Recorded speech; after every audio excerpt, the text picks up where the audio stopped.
Сәлем, құрметті селфи сұхбаттың көрермендері. Біз бағдарламамызды жалғастырамыз. Бүгін бізде ерекше қонақ, тележүргізуші, журналист Абай Өтелбай. Ассалаумағалейкум. Уағалейкум ассалам. Қалыңыз қалай, денсаулығыңыз қалай? Жақсы, шүкір. Рахмет. Көңіл-күй жақсы ма? Болады, жақсы, жаман. Олай болса сұхбат жалғастырайық. Бастайық. Абай, журналистика мамандығына қалай келдіңіз? Қызығушылық неден басталды?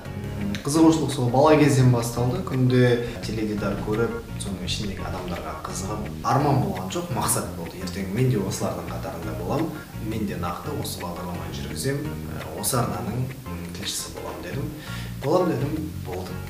Абай, сіз көптеген Қазақстан телеарналарында жұмыс істедіңіз. Соның ішінде үлкен телеарналарда қызмет еттіңіз. Жалпы Қазақстан телеарналарына не жетіспейді? Қандай кемшіліктер бар? Осы күнге дейін республикалық 4 бірдей арнада қызмет еттім. Одан бөлек облыстық арна бар, өзіміздің облыста. Жалпы қазақстандық телевизияға тың идеялар жетіспейді. Біз басқа елдің жобаларын әдемі көшіре аламыз, ал өкінішке қарай бізде өзіміздің жобаларымыз кішкене ақсайды. Сол үшін тың идея керек. Маман жағы, техника жағы қалай? Техника жағынан да енді жыл сайын қарыштап дамып келе жатыр. Енді 10 жыл бұрынғы телеарна мен қазіргі телеарнаны салыстыратын болсақ, сапа жағынан әрине әңгіме бөлек. Алдағы уақытта да бұл уақыт өте келе жақсара береді деп ойлаймын. Ал біздің жергілікті телеарна мен ұлттық телеарналардан республикалық телеарналар қандай айырмашылық бар?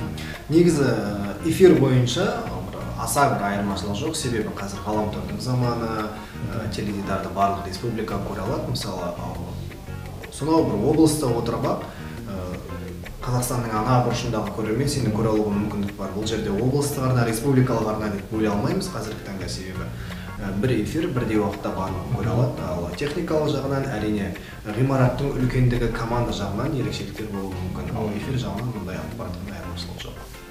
Абай, сіз өзіңізді жарнамалау мақсатында адамдықтан, әдептен, жалпы барлық адамгершіліктен аттар едіңіз ғой? Өте жақсы, әдемі сұрақ, себебі қазіргі таңда өзінің пиары үшін көптеген бассыздықтарға барып жатқан адамдар жетеді. Мен өзіме сұхбатқа келген адамның деңгейіне түсуім мүмкін, ал адамгершіліктен аттамаймын.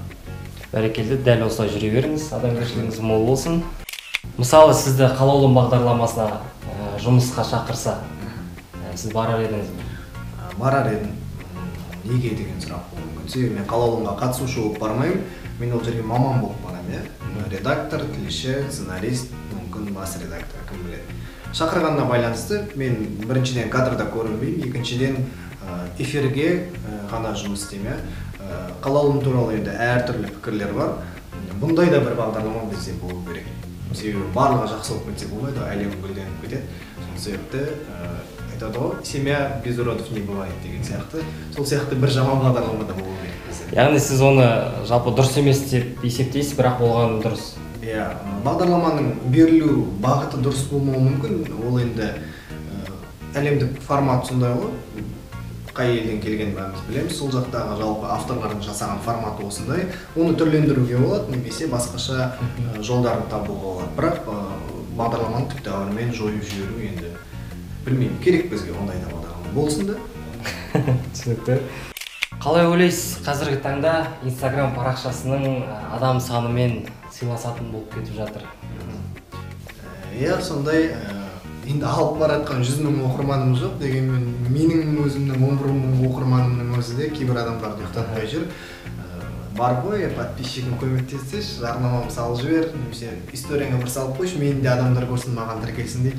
Енді ол адамдардың өзінің ықыласымен жазылады. Сенің парақшаң қызық, немесе өмірің қызық, немесе жазбаларың қызық. Бәрімізде адамның көп болған әрине қалайын деп айта алмаймын, дегенмен менің парақшам қызық адамдар болса шақырамын, келіңіз, көріңіз, жазбаларымен бөлісіңіз деп айтамын енді. Ол подписчиктің санымен сыйласу негізі дұрыс емес. Бұл да бір адамгершіліктен аттау ғой. Жалпы адам санына қарай емес, адамдық қасиетіне қарай сыйласқан дұрыс. Енді санына қарап қолымызды соққанмен сапасына қарап санымызды соғып отырмауымыз керек қой. Сол үшін 100 мың подписчигің болғаннан бір 100 адал досың болған жақсы негізі. Бәрекелді. Сізді білуімше Алматы қаласында қызметте болдыңыз. бірақ қазір ақтаудасыз. Не себеп болды? Инстаграм парақшасында қарағанда біреулер оқудан шығып кетті ма деп жатыр. Немесе менің ойымша сіз Ақтауды сағындыңыз ба? Өте жақсы сұрақ. Алматыға мен не үшін кеттім? Алматыға мен біріншіден білім алу үшін кеттім, екіншіден республикалық арнада өзімді маман ретінде шыңдауға кеттім. Бірінші мақсатым орындалды, білім алдым, бұйырса мамыр айында, маусым айында дипломымды қолыма аламын. Екінші мақсатым бұл республикалық телеарналарда тәжірибемді арттырып шыңдау. Екі мақсатымды да орындадым.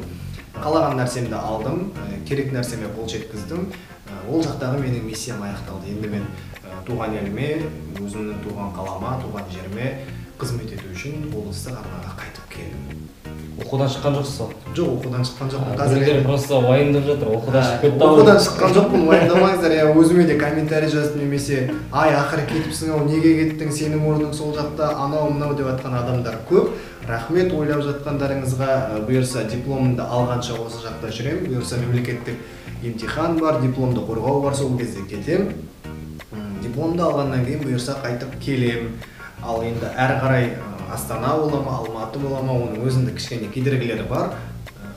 Ол мәселелерді шешілгесін кетіп қалуым ғажап емес. Сіздің отбасылы екеніңізді білеміз. Шаңырақ көтерген қалай екен? Шаңырақ көтерген жақсы, кеңес берем, бако саған да үйленуге. Жалпы жаман емес, айтады ғой, жетістікке бір адам болып жеткен жақсы, ал екі адам, үш адам, төрт адам болып жеткен одан да жақсы. Сондықтан отбасылы болған әрине жақсы, оның өзіндік плюстары бар. Минусына қарағанда плюсы көбірек. Сол үшін кеңес берем бако. Бұйырса, құдай қаласа.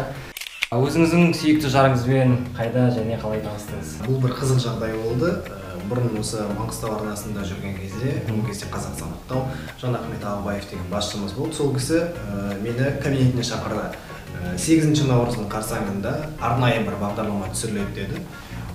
Ол кезде мен өзім 4-5 бағдарлама жүргізетін, шаршап жүрген кезім.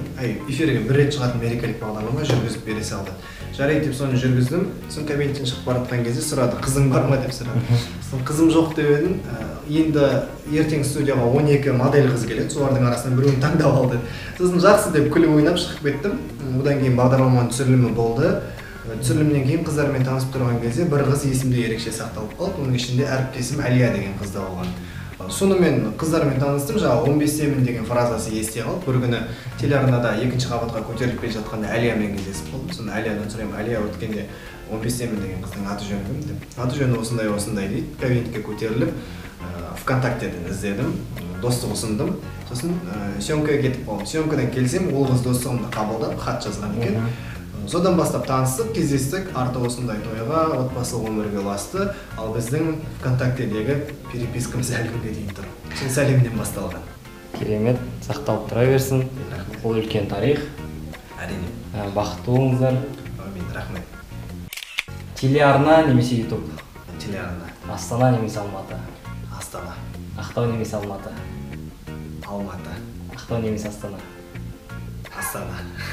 Неге Ақтау деп қойдың? Себебі бұл Ақтау туған жерім ретінде, өзім туған қалам ретінде жүргенде сақтаулы, ал екі қала бұл шығармашылық жағынан да, телевизия жағынан да, жалпы өрлеу жағынан, карьера жағынан екі қала. Сен жаңа күн жасағаныңызды білеміз. Қалаулым немесе жаңа? Рейтинг жағынан болса қалаулым, ал ұжым жағынан болса жаңа. Керемет. Android немесе iPhone? iPhone однозначно. Самолет немесе поезд? Самолет. KFC немесе Burger King? Таңдау қиын, Burger King. Көбісі KFC ұнатады. Иә, енді KFC маған ұнамайды, тек қана боксмастер болмаса. Шай немесе кофе? Шай. Тау немесе теңіз? Тау теңіз. Тау теңіз. Екеуі де жақсы. Екеуі де жақсы. Екеуі де шабыттандырады, екеуі де тыныштандырады, жанымды рахат қылады.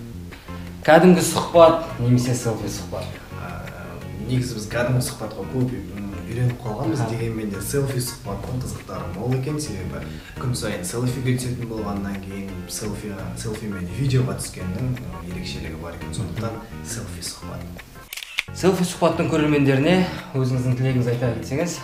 Рахмет. Селфи сұхбат шынымен де ерекше жоба екен. Қазіргі таңда ютубта блогерлік жақсы дамып жатыр біздің елімізде. Ең бастысы қазақша контентті байытатын осындай сапалы сұхбат көбейе берсін, әрі қарай қонақтар, қызықты адамдар көбейе берсін, барлығы сұрақтарға шынайы және өзінің пиарынсыз жауап беретін адамдар көп болсын. Селфи сұхбат ғұмырлы болсын. Рахмет. Абай, сізге де көп рахмет бізге келгеніңізге. Енді мен журналист емеспін, мен біріншіден фотографпын. Егер қателік кетіп жатса, мен жақтан кешірім сұраймын.